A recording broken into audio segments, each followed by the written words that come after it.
우리 몸에는 암을 죽일 수 있는 면역세포들이 있는데 그중 가장 대표적인 것이 CTL입니다.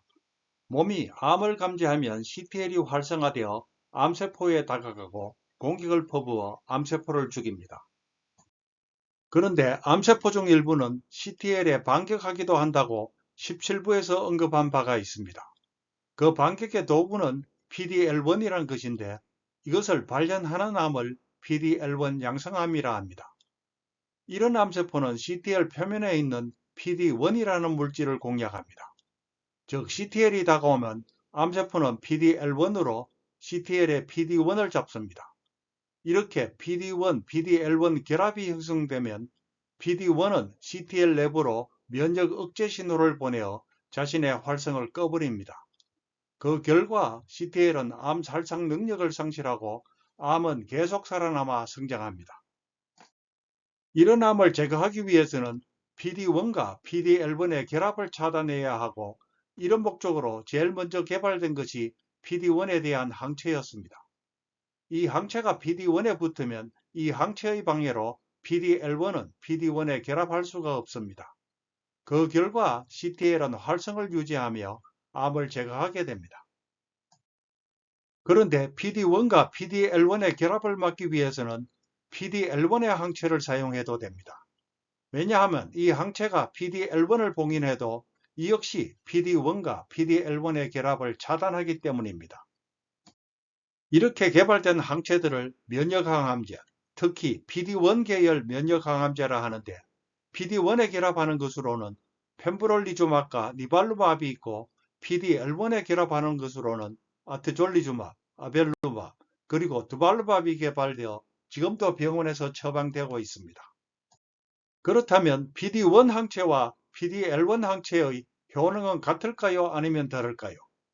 PD-1과 PD-L1의 결합을 막기 위해서는 PD-1을 봉인하든 PD-L1을 봉인하든 상관이 없으므로 이 두 항체의 효능은 비슷할 것이라고 예상되었습니다. 그러나 놀랍게도 이 예상에 반하는 연구 결과가 보고되기도 했습니다.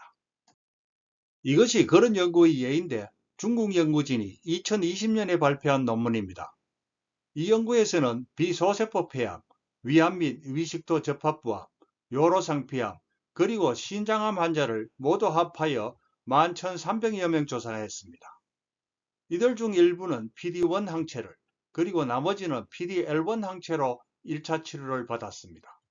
이 두 그룹의 생존율을 비교한 결과 PD-1 항체로 치료하면 PD-L1 항체보다 사망할 위험이 전체적으로 25% 감소함이 확인되었습니다. 이때 사망률이 감소한 정도를 암의 종류별로 보면 비소세포 폐암 23%, 위암 및 위식도 접합부암 43%, 요로상 폐암 14%, 그리고 신장암이 32%였습니다. 따라서 이 연구의 결론은 면역항암제 단독 치료 시 조사한 암의 종류에 관계없이 PD-1 항체가 PD-L1 항체보다 환자 생존에 유리하다는 것이었습니다.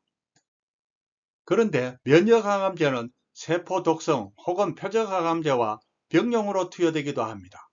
그렇다면 이런 병용 치료 시에도 PD-1 항체가 PD-L1 항체보다 환자 생존에 더 유리할까요?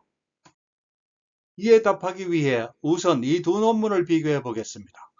이 연구들은 각기 다른 연구진이 수행한 것이지만 그 내용은 매우 유사합니다. 우선 둘 다 진행성 신장암을 대상으로 했으며 치료 방법도 환자를 두 그룹으로 나누어 한쪽은 수니티닙이라는 표적항암제 단독 치료를, 다른 쪽은 엑시티닙이라는 표적항암제와 면역항암제의 병용 치료를 실시하고 그 효과를 비교했습니다. 두 연구의 차이는 사용한 면역항암제였습니다. 한 연구에서는 펜브롤리주맙이라는 PD-1 항체를, 다른 연구에서는 아벨루맙이라는 PD-L1 항체를 사용했습니다. 따라서 이 두 연구의 결과를 비교하면 병용요법에서 PD-1 항체와 PD-L1 항체의 효과 차이를 알 수 있을 것입니다. 먼저 PD-1 항체와 표적항암제의 병용은 표적항암제 단독 치료보다 환자의 사망 위험을 47% 감소시켰습니다. 그러나 PD-L1 항체를 사용했을 때는 병용 치료에 이런 우월성이 나타나지 않았습니다. 그래서 이 두 연구를 비교하면 표적항암제와의 병용치료에서도 PD-L1 항체보다 PD-1 항체가 진행성 신장암 환자 생존에 유리함을 알 수 있습니다. 그렇다면 표적항암제 대신 세포 독성항암제를 면역항암제와 병용하면 어떨까요? 이 두 논문이 그런 예인데 두 연구 모두 전이성 평평상피 비소세포 폐암 환자들을 세포 독성항암제로 단독 치료하거나 아니면 면역항암제와 병용하고 두 그룹 간의 생존율을 비교했습니다. 이번에도 두 연구의 차이는 사용한 면역항암제였습니다. 한 연구에서는 PD-1 항체인 펜브럴리주마블, 다른 연구에서는 아테졸리주마블이라는 PD-L1 항체를 사용했습니다. 이것은 PD-1 항체를 사용한 연구에서 환자의 생존율을 치료 기간에 따라 나타낸 것입니다. 여기서 붉은술은 세포 독성항암제 단독 치료군의 생존율을, 그리고 푸른술은 세포 독성과 면역항암제 병용 치료군의 생존율을 나타냅니다. 한눈에 보아도 병용 치료가 단독 치료보다 환자 생존에 유리함을 알 수 있고, 통계 분석 결과 병용 치료가 단독 치료보다 사망 위험을 36% 감소시키는 것으로 확인되었습니다.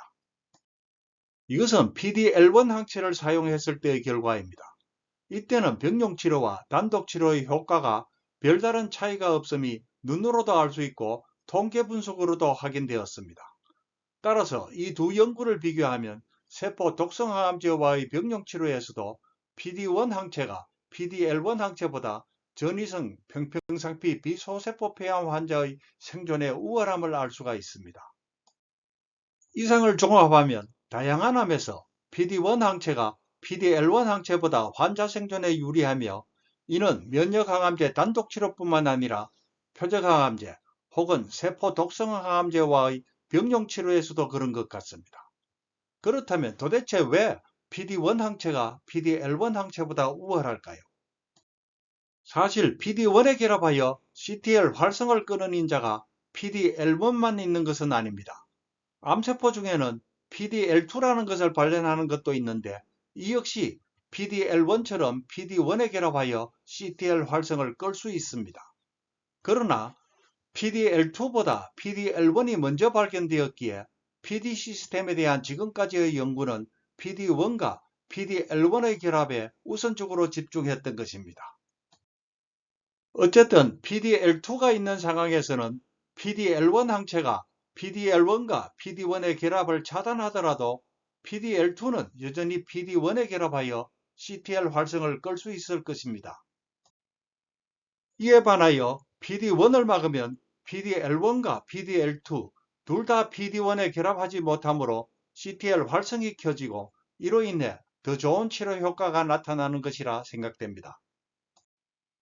이상으로 PD-1과 PD-L1에 결합하는 면역항암제들의 차이를 설명하였고, 이것이 면역항암제 작용 이해에 도움이 되기를 바랍니다. 감사합니다.